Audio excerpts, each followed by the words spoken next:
እናችሁ የእግዚአብሔር ቤተሰቦች እግዚአብሔር አምላካችን የተመሰገነ ይሁን። እንግዲህ ዛሬ የምናየው ስለ ቅድስት ድንግል ማርያም ነው። እንግዲህ ሁሉንም ነገር እናየዋለን ባጭሩ። እንግዲህ ቅድስት ድንግል ማርያም ከማየታችን በፊት ስለ አዳም ብናይ ጥሩ ነው። አዳም በገነት በተፈጠረ ጊዜ ከአዳም ጋር እንግዲህ የሕይወት ዛፍ ተፈጥሮለታል። ያ የሕይወት ዛፍ ማለት አዳም ያንን በበላ ጊዜ እንደገና እየታደሰ ለዘላለም እንዲኖር ነው። ነገር ግን አዳም ባጠፋው ጥፋት ሞት መጥቶበታል። እንግዲህ እግዚአብሔር ምንድን ነው ያደረገው? እንግዲህ አዳም ድጋሚ የዘላለም ሕይወት እንዲያገኝ እንግዲህ ከማርያም ተወልዶ ሊያድነው ፈልጓል። ስለዚህ ማርያምን ልክ እንደ ሕይወት ዛፍ ነው ገና አዳም ባጠፋ ጊዜ ነው እግዚአብሔር እንግዲህ ማርያምን ያሰባት እንደ ሕይወት ዛፍ ለአዳም እንድታገለግለው። በሷ ምክንያት ዓለምን ሁሉ ያዳነ አዳምን ያዳነ መድኃኒታችን ጌታችን ኢየሱስ ክርስቶስ ከሷ እንደሚወለድ እንግዲህ ቀድሞ እግዚአብሔር ያደረገው ነገር ነው ማለት ነው። እንግዲህ ማርያም በመጽሐፍ ቅዱስ ብዙ ቦታ ተጠቅሳለች። ከነዚህም ውስጥ የተወሰኑትን እነግራቸዋለሁ። ነገር ግን በላያቸው ላይ ዲያብሎስ ያደረ ሰዎች ማርያም መጽሐፍ ቅዱስ ላይ አልተጠቀሰችም በማለት የክህደት ቃላቸውን ይሰጣሉ። እኔ ደግሞ ሙሉ ለሙሉ አሳያቸዋለሁ። ለዛሬ ማሳያችሁ ጥቂቶቹን ነው። ትንቢተ ሕዝቅኤል፣ የዮሐንስ ራእይ፣ መጽሐፈ ሰለሞንና መዝሙረ ዳዊት ላይ ያለውን እናያለን ማለት ነው። እንግዲህ በመጽሐፍ ቅዱስ ይሁዳ በልቡ ሰይጣን ገባ ይላል። እንግዲህ አሁንም ያሉ ሰዎች በልባቸው ውስጥ ሰይጣን እየገባ ነው እና የሚናገሩትም ከነሱ ሳይሆን ከሰይጣን ነው። ለምሳሌ ማርያም ክርስቶስን ከወለደች በኋላ ሌሎች ልጆች ወልዳለች እያሉ የሚያስተምሩ ሐሰተኛ ነቢያቶች አሉ። ይሄ ግን ውሸት ነው። ምክንያቱም ትንቢተ ሕዝቅኤል ምዕራፍ 44 ከቁጥር 1 እስከ 2 ምን ይላል? ይህች በር ተዘግታ ትኖራለች እንጂ አትከፈትም፣ ሰውም አይገባባትም፣ እግዚአብሔር ገብቶባታልና ለዘላለም ተዘግታ ትኖራለች ይላል። ይህ እንግዲህ የሚያሳየው የማርያም ዘላለማዊ ድንግልና ነው። ማርያም ዘላለማዊ ድንግልና ድንግል መሆኗ ምክንያቱም እግዚአብሔር ባደረበት ማህፀን እስቲ በጣም የሚገርም እኮ ነው። እግዚአብሔር ባደረበት ማህፀን እንደገና የወንድ ዘር ሊገባበት አይችልም። ያ ማህፀን ንጹህ ነውና እንደገና ልጅ ልትወልድ አትችልም። ምክንያቱም በቃ እዚህ ትንቢተ ሕዝቅኤል እኮ ይላል እግዚአብሔር ገብቶበታና ተዘግታ ትኖራለች፣ ይህች በር ለዘላለም ተዘግታ ትኖራለች ይላል። እነዚህ ሰዎች ታዲያ ከየት መጡት? ከራሳቸው አይደለም፣ ከዲያብሎስ ነው። የዲያብሎስ ትምህርት እያስተማሩ ያሉት እነዚህ ሰዎች ደግሞ ወደ ልቦናቸው እንዲመለሱ እንጸልይላቸዋለን ማለት ነው። ይሄ እንግዲህ አንዱ ሲሆን፣ ሁለተኛው ደግሞ ስለ ማርያም የተጻፈ የዮሐንስ ራእይ ምዕራፍ 12 ከቁጥር 1 እስከ 8 ያለው ይሄ በጣም ይገርም ነው። ስለምንድን ነው የሚያስረዳው? በመጨረሻው ዘመን ማርያምንና ተከታዮቿን ዲያብሎስ እንደሚያሳዳቸው በግልጽ ተጽፏል። ምን ይላል? ቀዩ ዘንዶ ሴቲቱን ያባራታል፣ ነገር ግን ሴቲቱ የንስር ክንፍ ተሰጣትና እግዚአብሔር ባዘጋጀላት ቦታ አረፈች፣ ወንድ ልጅንም ወለደች፣ የወለደችው ልጅም በብረት በትር ዓለምን ሁሉ ይገዛል ይላል። እንግዲህ ከዚህም ወረድ ብሎ ደግሞ እሷን ባጣ ጊዜ ተቆጣ፣ ልጆቿንም ማሳደድ ጀመረ፣ ከእነሱ ጋርም ጦርነት ከፈተ ይላል። በጣም የሚገርም ነው። እንግዲህ ማርያምን አጥቷታል። ማርያምን ለማስቀጠል ብዙ ጥሮ ነበረ። ማርያም ምድር ላይ በነበረች ጊዜ አልተሳካለትም። ቀይ ዘንዶ የተባለው ማለት ነው። እንግዲህ እዚህ ላይ አንድ ተጨማሪ የምነግራችሁ ነገር ቀዩ ዘንዶ፣ ዲያብሎስ፣ ሰይጣን፣ ድራጎን ማለት እነዚህ ሁላ አንድ ናቸው። ዲያብሎስ ማለት የዚህ ሁላ ትርጉም ማለት ነው። ስለዚህ ተጠንቀቁ ልጆች። አሁን የሚሰሩት ፊልሞች በብዛት ድራገን ይላል፣ ኮብራ ይላል። ይሄ እንግዲህ ሆን ተብሎ የተሰራ ነው። የዚህ አይነት ፊልሞች እንግዲህ ዲያብሎስን ወይ ሰይጣንን ለማለማመድ ሰዎች ጋር ነው እና ድራገን ያለበት ልብስ፣ ድራገን ያለው ፊልም ልጆች ባያዩ ጥሩ ነው። ይህን ነገር ማየት የለባቸውም። እንግዲህ አሁን ወደ ስንቀጥል ወደ ትምህርታችን እንግዲህ አሁን እንደምናየው በዓለም ላይ የክርስቲያኖችን በአጠቃላይ ይሄ ዲያብሎስ ወይም ቀዩ ድራጎን የሚባለው እያሳደዳት ማርያምንና ልጆቿ። እንግዲህ ክርስቲያኖች እየተሰደዱ ነው እንደምታዩት፣ በተለይ ኦርቶዶክሶች በዓለም ላይ ሁላ እየተሰደዱ ነው። እንግዲህ ችግር እየደረሰባቸው ነው። ይህም የሚሆነው በሰዎች ላይ ዲያብሎስ አድሮ ነው። ሰዎች እንግዲህ ክርስቲያኖችን የሚያሳዳቸው አሁን ማየት እንችላለን። በቅርቡ የምናየው የዩክሬንና የረሽያ ጦርነት የዚህ ውጤት እንግዲህ ዲያብሎስ ነው ይህንን ስራ የሚሰራው። ሁለቱም ኦርቶዶክስ ሀገር ናቸው። ለዛ ነው ሁለቱንም እንዲጋጩ የሚያደርገው ማለት ነው።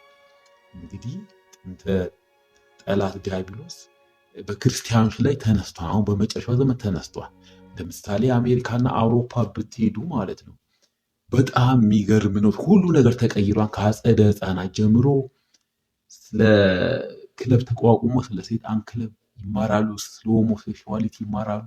በጣም ህፃናቶች መማር የሌለባቸውን ነገሮች አውሮፓ፣ አሜሪካ እንዳለ ተበላሽተዋል። መስቀል አንገት ላይ አድርጎ መግባት አይቻልም። ስራ ቦታ ሁሉ ነገር ተከልክሏል። በቃ በግልጽ ነው። የሰይጣን ቸርች ተብሎ በየቦታው ለሰይጣን አምልኮ በግልጽ ሰርተዋል። መንግስት ድጋፍ ያደርጋል ማለት ነው። እንግዲህ የመጨረሻው ዘመን መግባቱንና ይህም ቀዩ ዘንዶ የተባለው ዲያብሎስ ክርስቲያኖችን እንደሚያሳድ ነው የሚያሳየው። የምናየው ሐሰተኛ ነቢያቶች በስተዋል፣ የውሸት ወንጌል የሚያስተምሩ ከወንጌል ላይ የሚጨምሩ የሚቀንሱ በዓለም ላይ ተስፋፍተዋል። እንግዲህ አንዳንድ ሀገሮች ደግሞ መጽሐፍ ቅዱስ ለመቀየር ጥረት ላይ ናቸው። እንግዲህ በተለያየ ሀገሮች ስታየው በጣም ብዙ ነገሮች እየተደረጉ ነው። ዓለም እየተቀየረ ነው። ይህም ማለት በሰዎች ላይ ዲያብሎስ አድሮባቸው ማለት ነው። ይህን ሁላ ነገር ሰዎች የሚሰሩት። ስለዚህ መጸለይ ያለብን፣ በደንብ መጸለይ ያለብን ማለት ነው ለዚህ ነገር። እንግዲህ ሌላው የምናየው ደግሞ ማርያም ከፍጥረታት ሁሉ እንደምትበልጥ፣ ማርያም ከፍጥረታት ሁሉ ትበልጣለች። ይህም በመዝሙረ ዳዊት ላይ አለ። በመዝሙረ ዳዊት ላይ ምን ይላል? ንግሥቲቱ የወርቅ መጎናጸፊያ ለብሳ ከልጇ ቀኝ ተቀመጠች ይላል።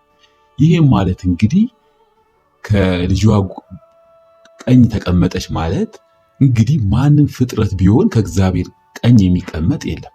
ስለዚህ ከኢየሱስ ክርስቶስ ቀኝ የወርቅ መጎናጸፊያ ለብሳ ተቀመጠች ብሎ ዳዊት በትንቢት የተናገረው ለእመቤታችን ማርያም ነው። ስለዚህ ማንም ፍጥረት ቢሆን ከእግዚአብሔር ቀኝ የመቀመጥ ብቃትም ስልጣንም የለውም። ስለዚህ ማርያም ከፍጥረታት ትበልጣለች ስንል በምክንያት ነው። ስለዚህ ማርያም ከፍጥረታት ሁሉ እንደምትበልጥ በዚህ እናውቃለን ማለት ነው። ሌላው የዲያብሎስ ትምህርት ምንድነው? ማርያም ሞታለች የሚል ነገር። ይሄ እንግዲህ በሰዎች አእምሮ ላይ አድሮ ዲያብሎስ ሰዎች ይህን እንዲያስተምሩ የሚያደርጋቸው እንጂ ትክክለኛው ነገር በመጽሐፍ ቅዱስ ላይ መጽሐፈ ሰለሞን ላይ ምን ይላል? ልጄ ሆይ ክረምቱ አልፏልና ተነሽ ይላል። በግልጽ ተጽፏል። ልጄ ሆይ ክረምቱ አልፏልና ተነሽ ይላል። ስለዚህ ማርያም መነሳቷን ያሳያል ማለት ነው። እንኳን ማርያም ጌታ ኢየሱስን የወለደች ያዘለች በጣም ሌሎች ሰዎችም ተነስተዋል። ለጊዜያዊም ቢሆን ተነስተዋል፣ ከሞት ተነስተዋል። ስለዚህ ይህ ነገር የዲያብሎስ ትምህርት መሆኑን ማወቅ አለብን ማለት ነው። ምሳሌ አልዓዛር ተነስቷል፣ ሌሎችም አሉ መጽሐፍ ቅዱስ ላይ ሲጠቀሱ። ነገር ግን ዲያብሎስ በሰዎች አእምሮ አድሮ በጣም ክፉ ነገሮችን ያስተምራል ማለት ነው። ይህ አንድ ልንረዳው የሚገባ ነገር ምንድን ነው? የዮሐንስ ራእይ ላይ ምን ይላል? ሰይጣን ዓለምን ሁሉ ያስታል ይላል። በመጨረሻው ዘመን ሰይጣን ዓለምን ሁሉ ያስታል ይላል። ይሄ እንግዲህ እውነት ነው። አሁን እንደምናየው ዓለም እየተሳሳተ ነው፣ ወደ ተለያየ ነገር እየሄደ ነው። ሃይማኖትን በመከፋፈል አሁን ሰይጣን የሚያደርገው ምንድን ነው? ክርስትናን ወደ 240 አይነት ከፋፍሎታል። ወደ 240 አይነት እንግዲህ ይህም ክርስቲያን አንድ እንግዲህ በኦሪት ጊዜ ሰዎች ለእግዚአብሔር መስዋዕት ያቀርቡ ነበረ። ያ መስዋዕት ምንድን ነው? ለእግዚአብሔር የሚሰጠው እግዚአብሔር ንጹህ ነውና ንጹህ ነገር ነበር የሚሰጠው።